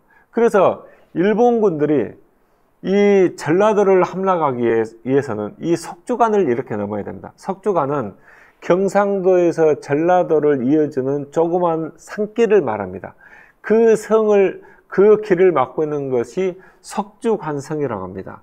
이 일본군들이 이 석주관성을 넘기 위해서 공격을 합니다. 구례 현감이 이 원춘이라는 이 현감이었는데 싸우다가 도저히 안 될 것 같아서 남원성으로 이렇게 일단 후퇴를 합니다. 그래서 일본군들이 구례를 점령을 하죠. 이 구례 사람들이 이렇게 보니까 일본군들이 악행이 말로 다 할 수가 없습니다. 사람들을 쥐고 여자들 끌고 가서 괴롭히고 모든 거 불태우고, 그래서 구례에서 의병들이 일어나서 이 석주관성을 지키게 됩니다. 500명이 이 석주관을 지킵니다. 구례에서 화엄사에 있는 승병도 스님 100여 분도 이 안에 포함되어 있습니다. 그래서 이 석주관을 지키는데 결국 수천 명의 왜군들에서 여기서 다들 몰살을 당하죠. 이 석주관을 거치고 나면은 바로 남원입니다. 구례 거쳐서 남원이죠. 남원성이 무너지게 되면은 전라도는 무너집니다. 그래서 이게 왜군들이 남원성을 침공을 했었던 작전 계획도입니다. 이것이 이제 사방으로 해서 어떤 부대는 어떻게 공격하라 해가지고 이렇게 공격을 하죠. 그래서 1597년 8월 16일 9월 16일에 남원성이 함락이 되죠. 남원성이 함락이 되자마자 어떤 일이 벌어집니까? 남원에서부터 장성을 거쳐서 시마즈 요시로라는 일본군 장군이 이 부대를 끌고 내려오면서 우리 조선 백성들을 도륙을 합니다.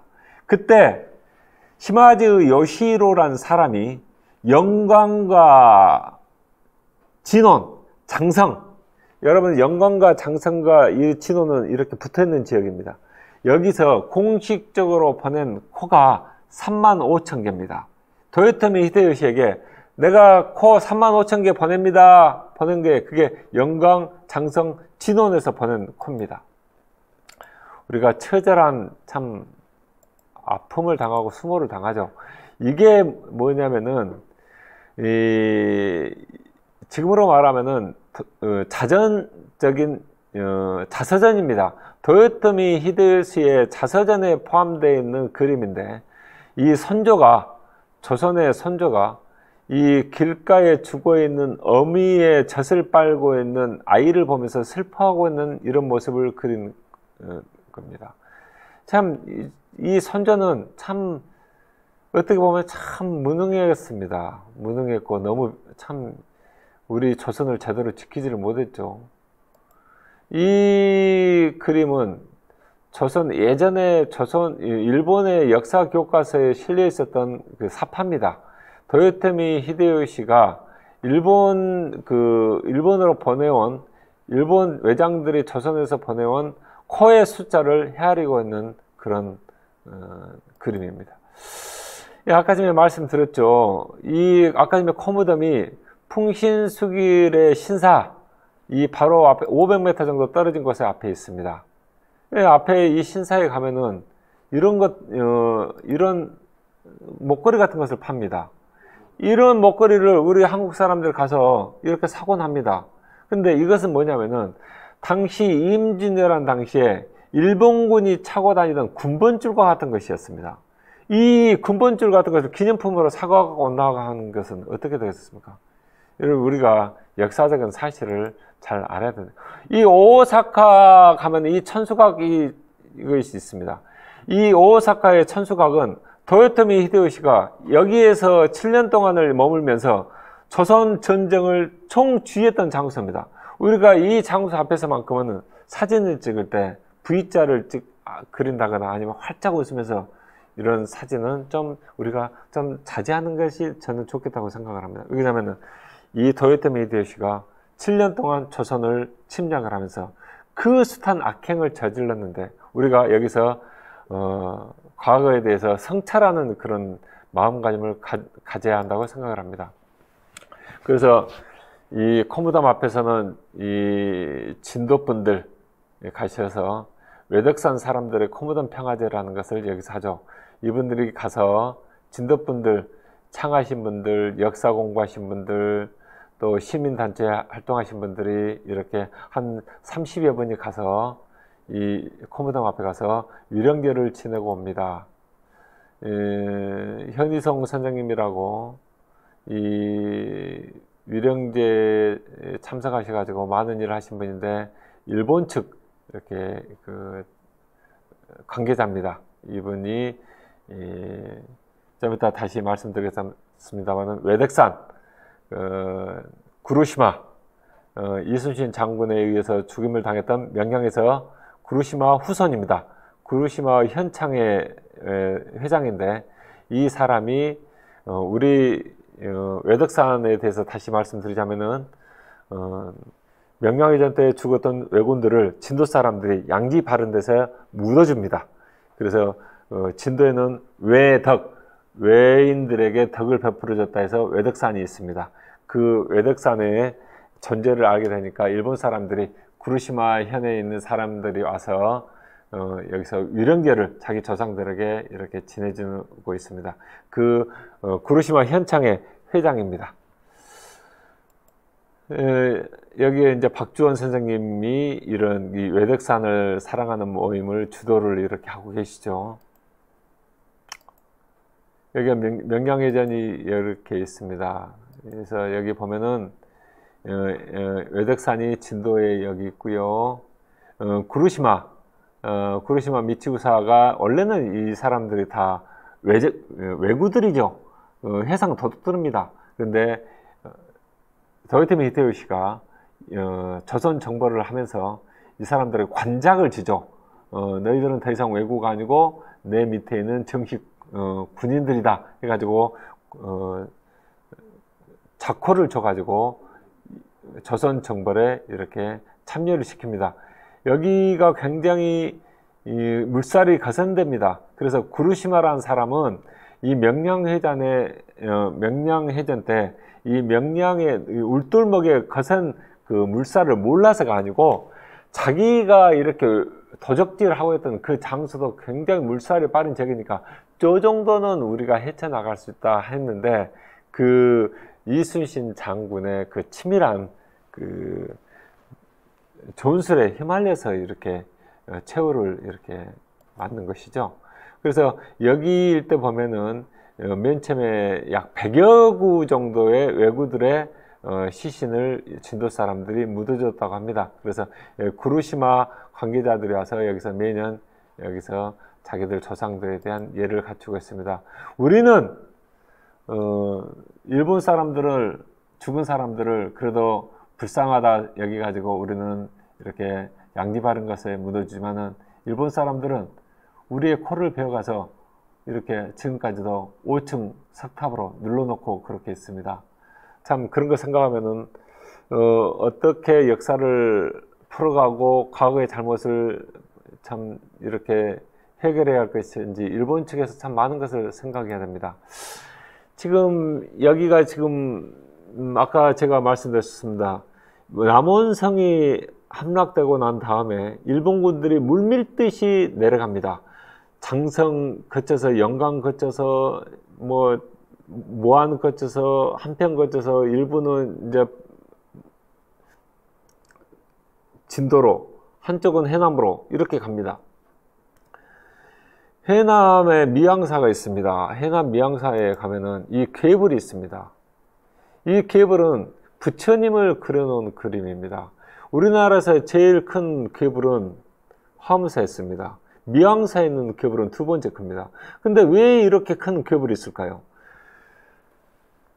구례 화엄사 같은 경우에는 워낙 많은 사람들이 남원 일대에서 구례 일대에서 한꺼번에 많이 죽습니다. 이 사람들이 죽으면은 옛날 불교에서 저희들은 불교를 믿었기 때문에 조선시대 때 많은 분들이 불교를 이렇게 믿었죠. 천도제를 지냈는데 대웅전 안에는 사람 너무 대용전 잡아가지고 많은 사람들이 들어갈 수가 없습니다. 한꺼번에 수백 명, 수천 명의 천도제를 지내려면은 밖으로 나와야 됩니다. 그래서 부처님의 그림을 크게 걸개 그림으로 해서 괴불로 이렇게 그려놓고 천도제를 지냈습니다. 그래서 화엄사에 가장 많은 사람들이 그 일대에서 장성, 진원, 구례, 곡성 그 일대에서 순천 많이 죽었기 때문에 화엄사에서 이 큰 괴불이 있고, 또 이 시마지 요시히로 부도가 이렇게 내려옵니다. 내려와서 이렇게 계획을 짭니다. 일본 수군들은 12척밖에 없는 이순신을 잡아 죽이로 일본 전선 300척, 400척들이 이렇게 몰려옵니다. 나머지 수만 명의 이 일본 수군하고 육군 병력들은 해남, 진도, 강진 일대에 포진을 합니다. 왜 그러냐면 이 조선 수군들이 무트로 오면 다 죽이기 위해서 그렇습니다. 와서 보니까 수군들이 명량해전에서 대패를 당하고 만 겁니다. 그래서 이 일본 왜군들이 해남, 진도, 강진, 영암 이 일대 사람들에게 분풀이를 합니다. 그 일대 사람들을 다 죽입니다. 그래서 어떤 기록에 보면은 명량해전 뒤에 해남 군민의 3분의 1이 목숨을 잃었다고 그렇게 나옵니다. 그래서 수백 명, 수천 명이 한꺼번에 목숨을 잃습니다. 여러분, 영광, 장성, 진원 일대에서 3만 5천 명 정도가 죽어가지고 거기서 코를 베갔는데, 명량해전 때 이 일본군들이 대패를 당한 다음에 분풀이를 해남, 진도, 영암, 강진 이 일대에서 했을 때 얼마나 많은 사람들이 죽었겠습니까? 그래서 이 해남 미양사에서 큰 괴불을 이렇게 걸어놓고 여기서 천도제를 지냈기 때문에 이런 괴불이 미양사에 있게 된 원인이 됩니다. 그래서 화엄사는 이 나라가 어려울 때 승병들이 목숨을 걸고 나라를 지켰던 호국의 본산이기도 합니다. 여러분들, 이 아까 제가 말씀드렸습니다. 경복궁에 말씀드렸습니다. 여기 조선 총독부 건물이 지금 헐렸죠. 지금 이 일대가 예전에 경복궁 건물이 꽉 차 있었던 경복궁입니다. 다 합쳐서 560개 정도 건물이 정각이 있었습니다. 일본 제국주의자들이 이 정각들을 거의 대부분 다 헐어버립니다. 50개 정도 남겨놓고 다 헐어가지고, 이것을 헐어가지고 사람들에게 팝니다. 왜냐면은 100년 된 아름드리, 대들보, 금강산, 소나무들 이렇게 많으니까 이런 것들 팔아가지고 조선 총독부를 세우는 건축비로 사용을 합니다. 이것을 일본 스님들한테 팔기도 했는데, 아까 전에 이 육문당이 이 정도 신봉문 뒤쪽에 있는 이 정도에 있었던 지금 그 건물들입니다. 여기에 지금 청와대가 지금 들어서 있었다고 그러죠. 그래서 지금 당초에 있었던 육무당 건물이 지금 이 건물인데, 이게 육무당 건물이 이게 1910년도에 된 건물이라고 제가 말씀을 드렸습니다. 이게 지금 육문당 건물이고요. 이게 지금 육무당 건물입니다. 이게 지금 소화 3년 1928년에 이렇게 촬영됐다고 돼 있죠. 이게 이제 이 사진을 찍은 뒤에 바로 이제 이렇게 흘리게 됩니다.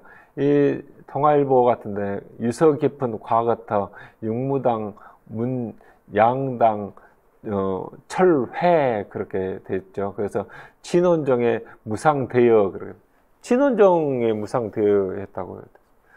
여러분, 그 홍법대사, 아까 전에 그 유달산 그 홍법대사 그 상 말씀드렸고 했는데, 그 일본 불교 종파 중에 하나가 여기 진원정입니다.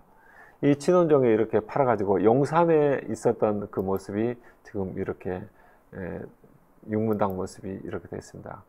육문당 모습이 이렇게 되어 있는데, 지금 영광으로 이전해 와서 엄불교 지금 창립관으로 이렇게 사용되고 있죠. 육무당은 여기서 영산 성지에서 8km를 더 가게 되면은 옥당 박물관이 있습니다. 옥당 박물관에 가면은 이게 지금 문화체험장으로 지금 이렇게 사용되고 있습니다. 우리나라 고종 황제가 군대의 사유를 받으면서 나라의 방위를 생각했던 그런 건물이 지금 옥당 박물관으로 가서 어린이들이 여기서 진흙 가지고 이렇게 놀고 만드는 문화체험장으로 사용되고 있다. 여러분들 우리가 뭔가 좀 생각을 해봐야 되지 않습니까? 여러분들 참 저희들이 우리가 어떻게 이 나라를 강건하게 이렇게 세워놔야 될 것인가, 이 지도를 보면서 생각을 해봅니다. 이 지도는 1402년도에 조선에서 만들어진 혼일 강리 역대국도 지도라는 것입니다. 강일도라고 쉽게 이야기를 합니다. 여기에 보면 권근이라는 학자가 쓴 발문에 이렇게 나옵니다. 태종 이방원이 조선이라는 나라를 건국한 다음에 이 조선을 강대하게 만들어야 되겠는데, 세계 각국에 어떤 나라가 있는지를 모르면은 이 조선을 키울 수가 없다. 그래서 세계 지도를 만들라고 하니까 세계 각국에는 지도를 참조해서 이 지도를 만든다, 그렇게 나와 있습니다. 이 지도가 미국 역사 교과서에 실려 있습니다. 저는 깜짝 놀랐습니다. 왜 그런가 했더니 1400년대에 나온 세계 지도 가운데 아프리카 지역 전체가 나온 것은 유일합니다. 가장 최초의 지도입니다. 그래서 어떤 영국 학자는, 지리학자는 콜럼버스가 신대륙 탐험을 나갈 때 조선에서 만든 이 혼일 강리 역대국도 지도를 들고 가지 않았냐, 그렇게 이제 말한 분도 계십니다. 아무래도 조금 좀 오버한 측면도 있은 것 같은데, 어찌됐든 이 당시에는 조선이 세계를 상대로 해서 조선을 강대한 나라로 만들기 위해서 원대한 구상을 했다는 것입니다. 그런데 이 조선이 전쟁이 없다 보니까 1392년도에 만들어졌던 이 조선이 1592년도 200년 지난 다음에는 종이호랑이가 돼 있었습니다. 여러분, 20만 대군이 조청으로 무장을 해가지고 이 조선을 쳐들어왔을 때 이 조선 강군들에서는 형편이 없었습니다. 이 도요토미 히데요시가 이 부산진에 이렇게 이 부산진성 공격도입니다. 이 왜군들이 이렇게 이 수만 명의 이 왜군들이 이 부산진성을 공격을 하고 있죠. 여러분, 여기 4월 14일 날 부산진에 14일에 이를 상륙을 하게 됐는데 5월 2일 날 경복궁이 함락돼서 불탑니다. 물론 선조는 그 당시에 이미 도망가고 없었죠. 여기서 부산에서 서울까지 18일 만에 갑니다. 여러분, 굉장한 청년들이 따박따박 하루에 8시간씩 걷고 가면은 18일 만에 서울에 도착할 수 있습니다. 이 전투다운 전투를 하지 않았다는 이야기죠. 우리가 참 안타까운 이야기입니다. 강진병영, 우리가 나라를 지키는 것을 게을리 했기 때문에 그렇죠. 이 강진병영성은, 원래 강진병영성이라는 것은 왜구들을 막기 위해서 조선 초에 광주에 있었던 성입니다. 지금의 성경리 비행장에 병영성이 있었습니다. 고원의 상이라는 것은 이 병영의 옛날에 중국에서 내상이라는 것은 병영을 이야기하는 겁니다. 그런데 이 고원의 상이라고 그렇죠. 옛날에 병영이었다, 그 이야기입니다. 그래서 이 조선 초기에 좀 더 효율적으로 이 왜구들을 물리치려면은 이 병영을 강진으로 옮겨야 되겠다 해서 강진으로 옮기게 됩니다. 그런데 왜구들을 아까 전에 제가 말씀드렸죠. 5,000명, 6,000명이 한꺼번에 상륙을 했을 때 이 병영성에 있었던 군사수는 500명에 불과했습니다. 이 병영성이 함락을 당합니다. 1555년도에 병영성이 함락을 당하죠. 그러면은 힘을 더 키워가지고 다시는 왜구들에게 함락당하지 않도록 힘을 키워야 될 거 아닙니까? 그런데 그러지를 않습니다. 그렇기 때문에 다시 불과 40년 뒤에 임진왜란 때 석수무책으로 이렇게 당한 것이죠. 이런 것들이 임진왜란 때만 계속되는 게 아닙니다. 1592년, 1597년 전쟁 후에도 이것이 400년, 300년 뒤에도 똑같은 일이 반복이 됩니다. 불과 300년 뒤에 조선 조정에 어떤 일이 벌어졌느냐. 다산 정약용 선생님이 강진으로 유배를 와서 18년 동안을 삽니다. 그때 애젤량이라는 시를 씁니다. 애젤량은 여러분들 앞에 좀 죄송한 이야기입니다만은 애자는 슬플 애자입니다. 여기는 끊을 절자입니다. 양자는 볕 양자라고 합니다만 여기서는 어떤 의미냐면은 남자 생식기 양자입니다. 남자의 생식기를 잘라버려서 슬피 운다는 뜻입니다. 내용은 이렇습니다. 노전마을 젊은 어나 그칠지 모르는 통곡소리 현문을 향해 가며 하늘에 울부짖길 출정 나간 지아비가 못 따라올 수는 있어도 남자가 양근 자른 들어본 일이 없다네. 시아버지는 3년상 나오고 애는 아직 물도 안 말랐는데 조자손 3대가 다 군부 실리다니 가사 아무리 호소해도 문제는 호랑이요. 이정은 일루령되며 외양간 서 끌고 가고 뒤에 쪽 남편이 칼 들고 들어가던 피가 방에 흥건하네. 자식 낳아 군액당한 거 한서로 그랬다네. 잠실에서 군역을 당하는 것도 억울한 일인데 민나라 자식들 거세한 것 그도 역시 슬픈 일인데 무슨 일입니까? 나라의 관리들이 백성들 뜯어먹는데 정신이 없습니다. 이리떼처럼 덤벼들었습니다. 죽은 사람한테도 세금 내라고 합니다. 백골징포. 구상유치. 아직 전냄새가 난 애들한테도 군포. 16살 넣었을 때 군대 가기 대신에 내는 군포를 내라고 합니다. 이 젊은 남정네를 데려가서 끌고 가서 때립니다. 세금 내라, 세금 내라. 죽은 아버지 세금 내라. 이제 2살 된 너희 아들 세금 내라. 이 남정네가 견딜 수가 없어요. 내가 차라리 내가 남자고 싫어 안 하면은 세금 안 내도 될 거 아니야 하면서 감옥에 끌려가서 한참 맞고 와가지고 시퍼런 낫을 들고 자기 물건을 스스로 잘라버린 그 장면에 대해서 정약용 선생이 써놓은 시입니다. 이러니 나라가 어떻게 되겠습니까? 여기 보면은 전정군영 한장 얼마나 우리 백성들을 힘들게 했는지 모릅니다. 나라가 이러니 망해 갈 수밖에 없죠. 여러분들 참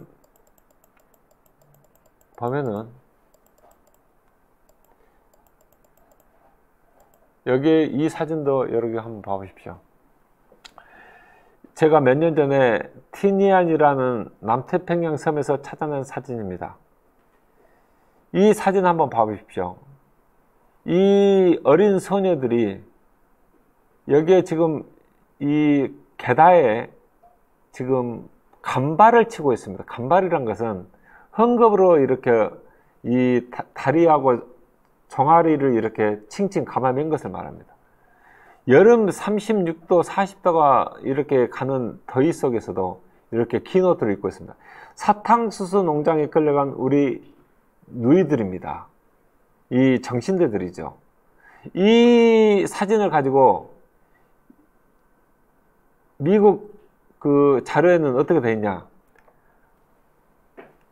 사탕수수 농장 일을 하러 들어온 조선인 가족 사진 그렇게 됐습니다. 여러분 이게 가족 사진입니까? 아닙니다. 정신대 사진입니다. 일본 정부에서는 미국에 있는 영해에 있는 이런 그 자신들의 자치가 남아있는 그런 군도의 박물관에 매년 100만 달러 정도씩을 지원을 합니다.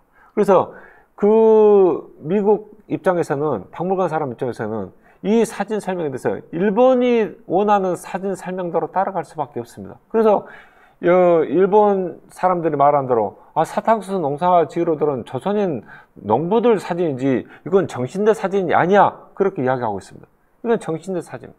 우리가 이 나라를 제대로 지키지 못했기 때문에 우리의 정신, 우리의 산하, 우리의 궁궐, 우리가 가지고는 이름 모든 것이 다 이렇게 파괴되고 엉망이 됐던 거 아닙니까? 우리 누이들도 수만리, 2억 만리 이렇게 떨어진 곳에 가서 이렇게 고생을 하고 이렇게 노예처럼 살았던 거 아닙니까? 그래서 여러분들께서 간략하게 이런 말씀을 드렸습니다. 전남도청에서 들어가게 되면은 전남 역사 이야기를 하고 있습니다.